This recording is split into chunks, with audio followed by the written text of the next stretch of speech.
Assalamualaikum warahmatullahi wabarakatuh. Bagaimana anak-anakku kabarnya saat ini?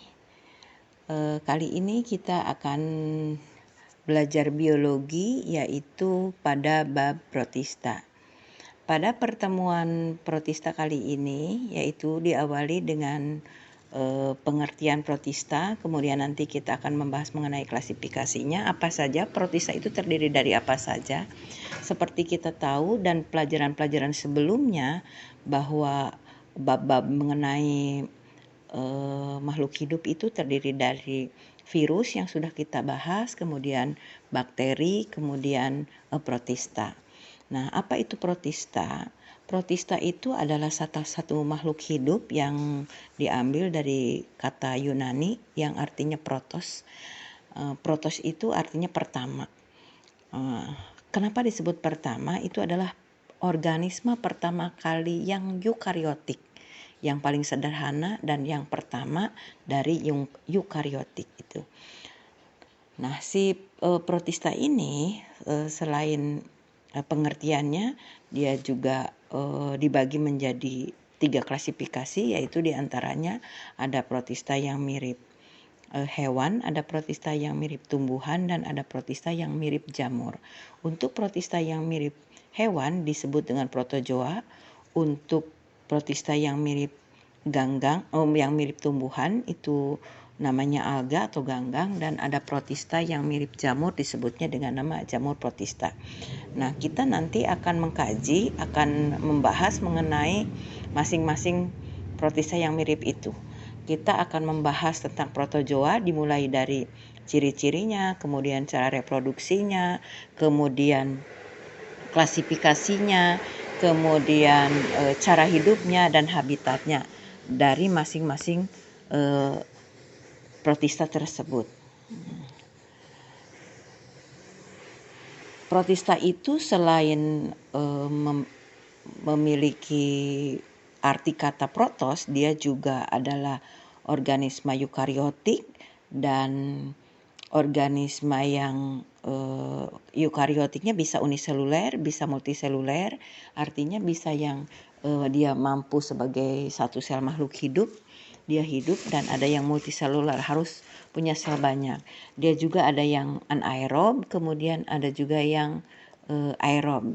Dan yang jelas protista itu adalah makhluk hidup yang memerlukan air hidupnya. Jadi makhluk hidup yang berada di perairan, baik air tawar maupun air laut. Nah, protista juga ada yang mampu membuat makanannya sendiri alias autotrof, ada juga yang tidak mampu membuat makanannya sendiri tapi makanannya diperoleh dari yang lain yang disebut dengan heterotrof gitu. Selanjutnya protozoa juga nanti akan dibagi-bagi berdasarkan alat geraknya. Ada yang menggunakan ciliata, disebutnya ada yang menggunakan cilia, maksudnya alat geraknya itu disebut dengan ciliata. Kemudian ada yang menggunakan kaki semu, itu protozoa yang disebut dengan rhizopoda. Ada juga yang menggunakan flagel atau belut cambuk, itu disebutnya flagellata. Kemudian ada yang tidak memiliki alat gerak, disebutnya dengan sporozoa. Jadi anggota dari protozoa yaitu terdiri dari 4, yaitu ciliata, rhizopoda, flagellata, dan sporozoa. Selanjutnya untuk ganggang itu meliputi 6. Ada yang disebut 6 kelompok. Ada yang disebut euglonoid atau euglonovita, kemudian chrysopita itu ganggang keemasan, ada pyropita itu ganggang api, chloropita itu ganggang hijau, phaeopita itu ganggang coklat, dan ada rhodophyta itu ganggang merah. Selanjutnya untuk jamur protista itu terdiri dari 3 kelompok, yaitu jamur lendir plasmodial yang disebut dengan myxomycota, jamur lendir seluler yang disebut acrasiomycota, dan jamur air yang disebut oomycota. Selanjutnya kita bisa lihat beberapa contoh-contoh makhluk hidup dari protozoa itu ada yang seperti ditampilkan di sini ya. Selanjutnya klasifikasi protista itu bisa berdasarkan cara memperoleh makanannya, itu ada protista autotrop, protista heterotrop. Yang autotrop itu yang mampu membuat makanannya sendiri karena dia memiliki klorofil ya. Contohnya ganggang. Protista yang heterotrop yaitu protista yang tidak dapat membuat makanannya sendiri sehingga memerlukan makanan organik dari lingkungan, yaitu dengan melalui fagositosis, yaitu proses memakan makhluk hidup lain, misalnya bakteri, dengan cara memasukkannya makhluk hidup tersebut yang akan dimakannya tersebut ke dalam selnya. Contohnya protozoa. Lanjut, protista sapropit dan parasit ya. Itu adalah protista yang termasuk dari heterotrop juga. Sapropit artinya mencerna makanan organik dari luar dari sisa-sisa makhluk hidup yang sudah mati, dan parasit memperoleh makanannya itu dari makhluk hidup yang sedang hidup, inangnya itu. Selanjutnya berdasarkan kemiripannya seperti yang sudah tadi dikatakan bahwa protista itu ada yang mirip hewan, mirip tumbuhan, dan mirip jamur. Nah, untuk itu berdasarkan juga alat geraknya, maka ada Rhizopoda, Flagellata, dan Ciliata. Kita mulai membahas melangkah untuk yang pada pertemuan kali ini kita akan membahas protista yang mirip hewan dulu ya, yaitu yang protozoa. Nah, protista yang mirip hewan itu atau protozoa itu ciri-cirinya itu protos seperti biasa, itu diambil dari kata pertama, kemudian zoa itu hewan, organisme sederhana pertama yang mirip hewan. Protozoa juga organisme uniseluler dan eukariotik, artinya uniseluler ya. Jadi dengan sel itu sendiri dia mampu hidup. Tidak memiliki dinding sel, bersifat heterotrop. Ya, bersifat motil karena dia bergerak bisa dengan pseudopodia, bisa dengan ciliata, bisa dengan flagellata. Nah, cikal bakal organisme yang kompleks ini merupakan dari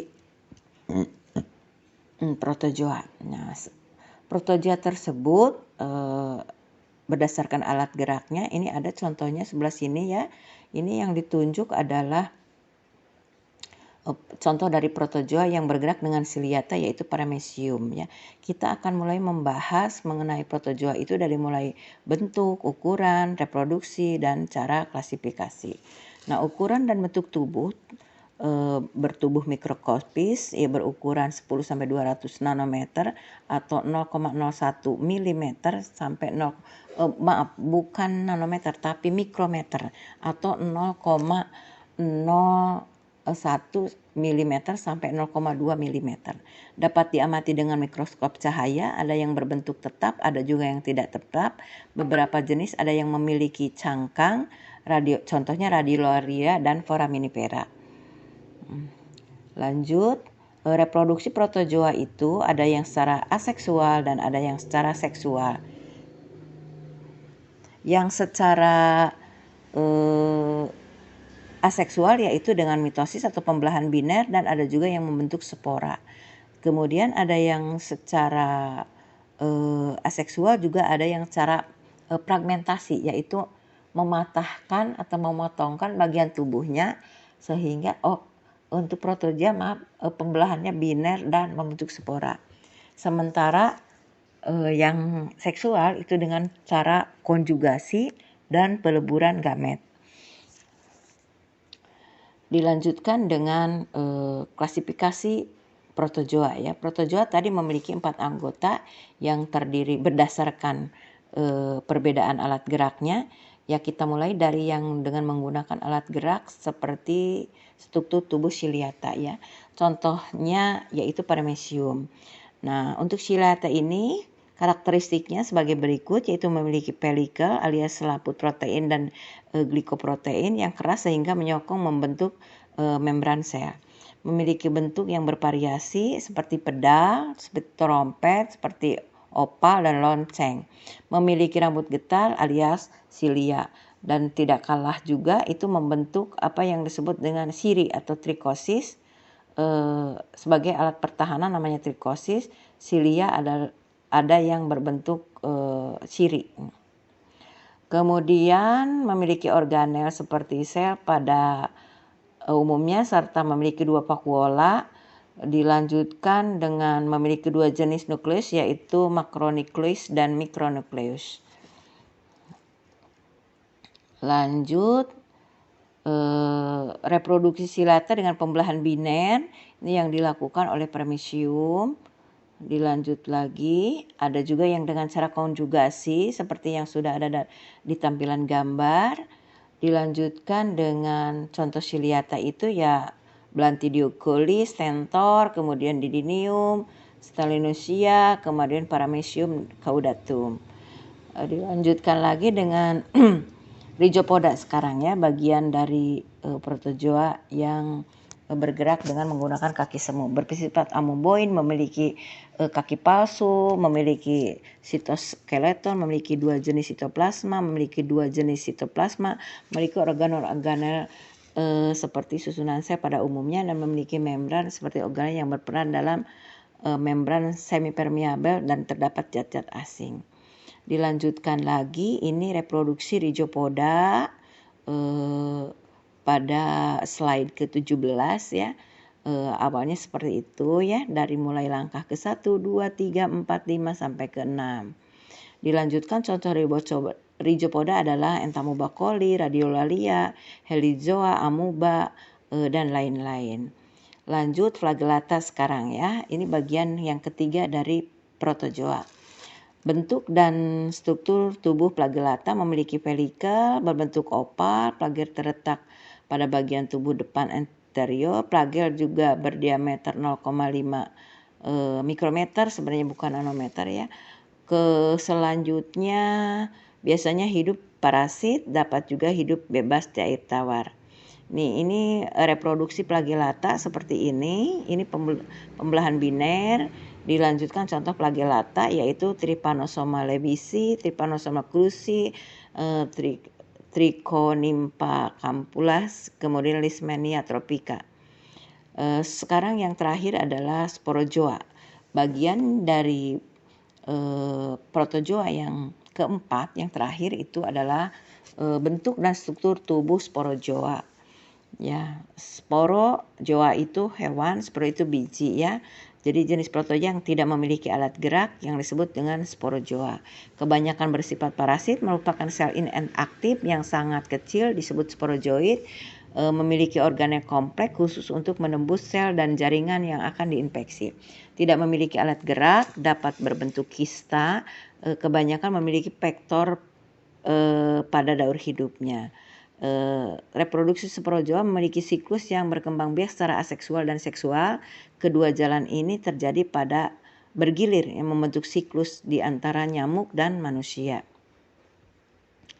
Contoh sporozoa adalah Plasmodium yang menyebabkan penyakit malaria, dan ada juga yang Toxoplasma gondii yang menyebabkan toxoplasmiasis ya, menyebabkan keguguran dan kecacatan pada janin ya.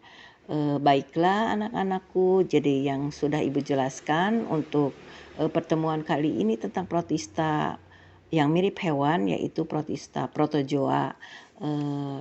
Untuk materi selanjutnya kita akan bahas pada pertemuan berikutnya ya, untuk membahas tentang protista yang mirip tumbuhan.